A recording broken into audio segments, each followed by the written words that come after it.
and we're talking to Coach Gary Mobley. How you doing, Coach? Doing great today. Thank you so much. Now we're here inside your palatial office. Oh yes. At Columbia's Underhill Field, and we're just about to get the first game Friday night, and that's against Bloomfield. Yes, sir. Bloomfield, 7 o'clock.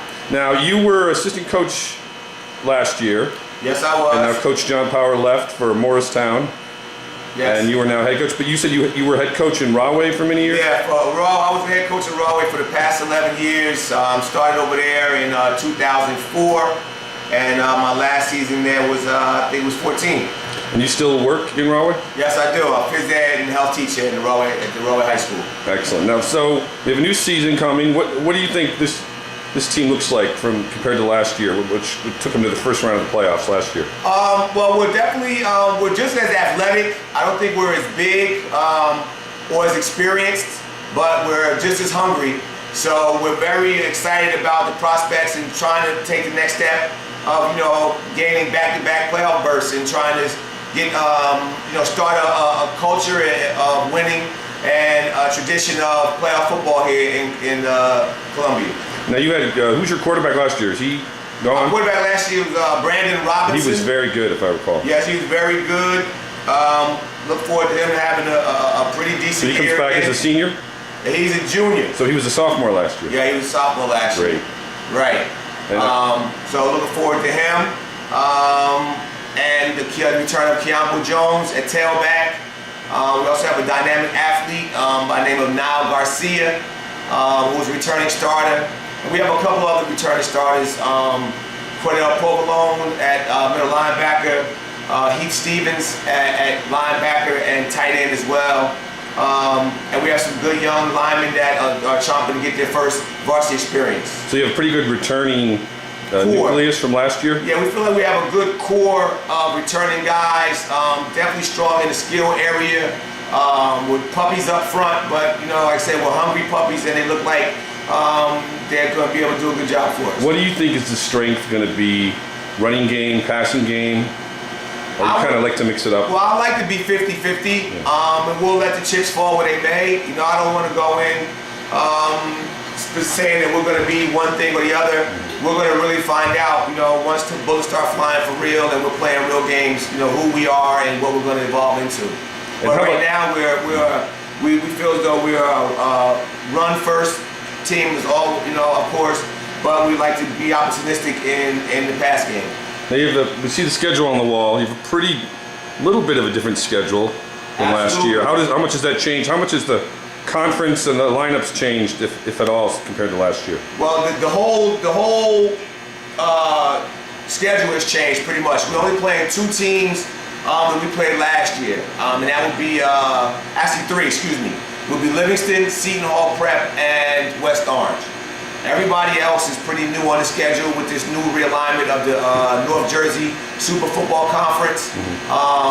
And we're in a division with Bloomfield, East Orange, West Orange, Morristown, and Montclair. So then we have crossover. We have Seton Hall Prep, Randolph, and Morris Knowles as some of our crossover games. Do you think that change helps or hurts, or is it? I think it helps. Listen, we're a Group 5 school. We should be playing Group 4s and Group 5s. Last year, the schedule was sprinkled with some 2s and some 1s, even though they were very, very competitive with us. Just for the sake of PowerPoints and logistics, we should be playing Group 4s and Group 5s. And what do you think? Why was this change made? Was it just something the state wanted to do for? It was not. I don't think this was, from what I'm understanding, this was not a move that was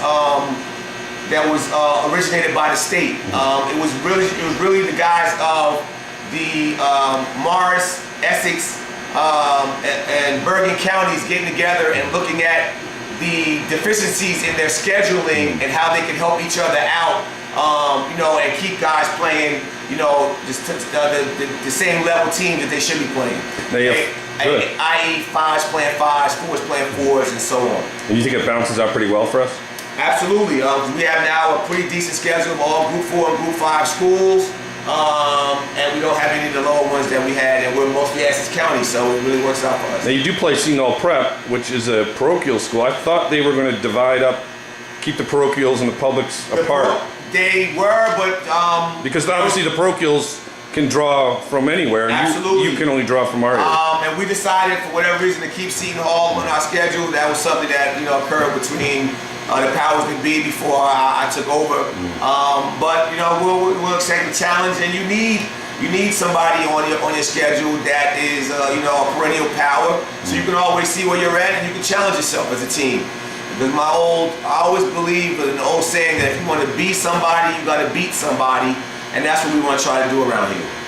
Now, you only have 4 home games against 5 away games. Is that problematic? I guess you split them up as much as you can. Yeah, you split them up as much as you can. Some years you're going to have 5, and some years you're going to have 4 as far as the home game is concerned. But so this will all flip on us next year. So next year we'll have 5 homes and 4 aways. So it all works out in the long run. And West Orange is nearby. Seton Hall Prep is nearby. We always get a good fan base that goes to those away games. Absolutely. One more thing, and again, we're talking to Coach Mobley, the new coach of Columbia High School Cougars varsity football. You spent 1 year as an assistant last year under Coach Power. Yes. How do you think your approach is different and/or similar to his? Well, we're similar in the fact that we're both Union boys, and we believe in running the ball and playing defense. But I'm a little different than him in my offensive philosophy, and I guess in my practice planning and in the way in which we go about our day-to-day business. How do you think you do it? What's your kind of approach? Without giving too much away. Well, I mean, we just try to really follow a strict schedule and a collegiate model. That's the differences. And is there any new limits to what you can do in practice training compared to, I know the NFL had tighter rules No. in recent years. No, we just had to always have a heat acclimatization period. But after that, it's pretty much, up to the discretion of the coach, who should be, obviously, putting safety first and, making sure he's, taking care of the heat-related issues and things of that nature, prevent dehydration, things of that nature. But no new mandates have been ushered in this year. Okay, and the last thing I would ask is, what would you say to people who maybe haven't been to a Columbia game in a while? Why should they come out, and what can they expect that maybe they don't know is going on? Well, they should come out because they want to. First of all, to come out and they want to support the community, support their own. Because I had a meeting with a meet and greet with the parents last night, and I told them basically that this is their team. Okay, this is their high school team. Everybody has their own pro team, a college team they like, but also everybody has their own hometown team. And there's nothing better to come out and support your hometown guys doing positive things, trying to represent you and the community the best that they can. Okay, thanks, Coach. Good luck. No problem. Thank you.